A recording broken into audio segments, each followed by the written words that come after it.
Welcome back, everyone. Paul Chamberlain, the Air Force guy, here with Everything RVs podcast. And the goal of this podcast is to bring you the information you need so that you can go out and make memories that last a lifetime. Now, today, I am very glad to announce my sponsor for this one, and that is Extreme Heaters. For those of you looking to protect your RV, your boat, this winter, or for every winter for that matter, this is the best, safest heating system or freeze protection for your investment. Now, you can check them out. I'll have the link down below, but they've been around since 2004. I was turned on to them by a customer of mine, and that's why I'm so excited. Hence the reason why I asked them if they wanted to be a sponsor of mine, and they gladly obliged. And I'll tell you what, people are taking advantage. The RV industry now is over 50% of their business. They started out in boats in 2004, and just over the last few years started into the RV world. But my customer who used this, and by the way, the customer I had, he did not have a four-season camper, and he was using this in upstate New York last winter, and he explained to me how it cut the usage of his LP system in half. Also, it made it about 10 degrees warmer inside his camper.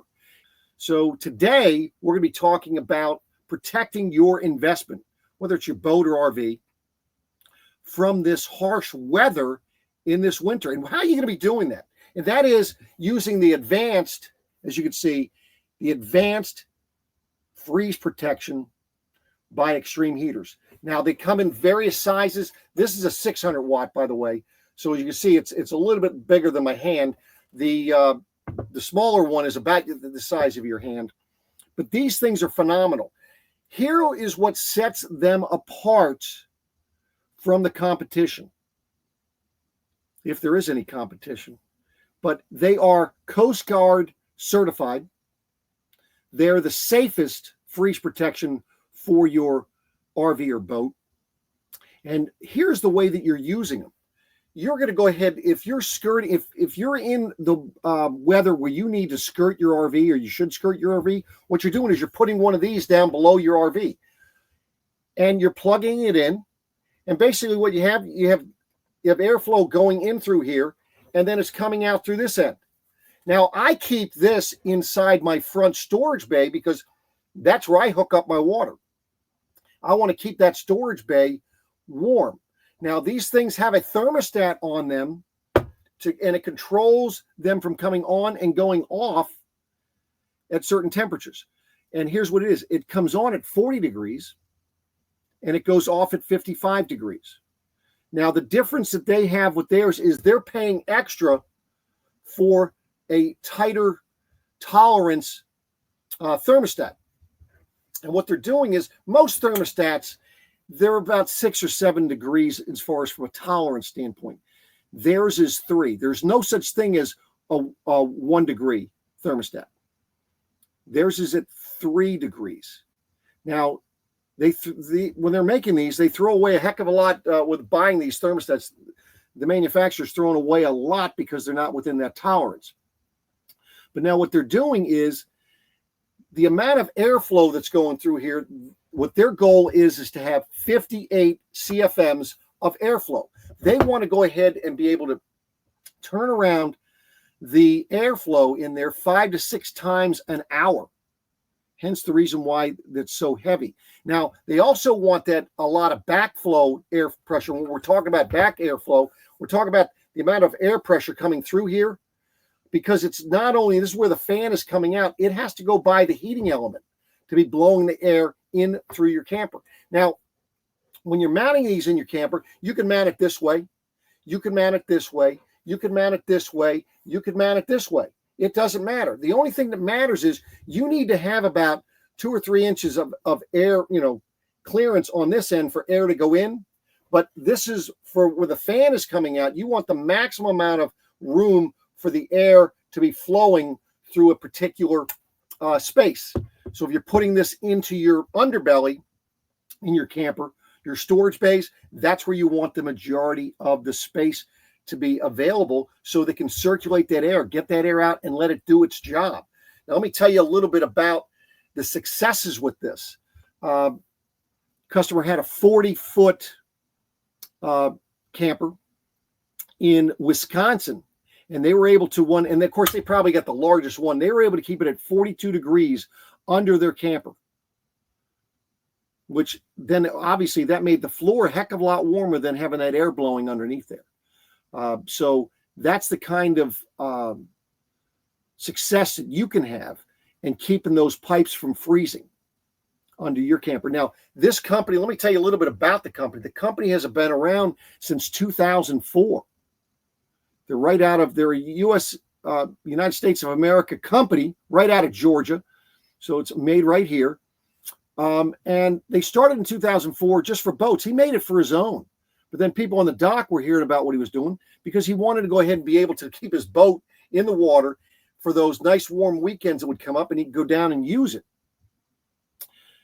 So then he started making them for people on the dock, and then it just expanded from there. And now he's making it really worldwide for people. And they're selling several thousand of these annually. So I just want to let you take advantage. I'll have the link down below, and be sure if it asks you for a code, use the Air Force guy. They don't have any discounts available this time, but I tell you, this is a product that will save you not only from freezing pipes, but it's also going to go ahead and save you in the bill for your LP. As I mentioned, I had a customer of mine who referred me or told me about this company. I interviewed the owner of the company back in November, and I'll tell you what, I was very impressed in the quality that they have and the fact that, oh, by the way, I didn't mention that 5-year warranty on this product. Where can you get that? Now, here's something that they tell you to do. There's a thermostat that's on this here. And what they do is when they ship it, by the way, this is what the box looks like when you get one. Okay? They're shipping in this box. Of course, they're showing you a boat because that's what it started, in a boat, right? But what's happening is they send you this little, it's a little sprayer in a can. And basically what it's doing is this simulates it getting cold in the camper or, wherever you have it.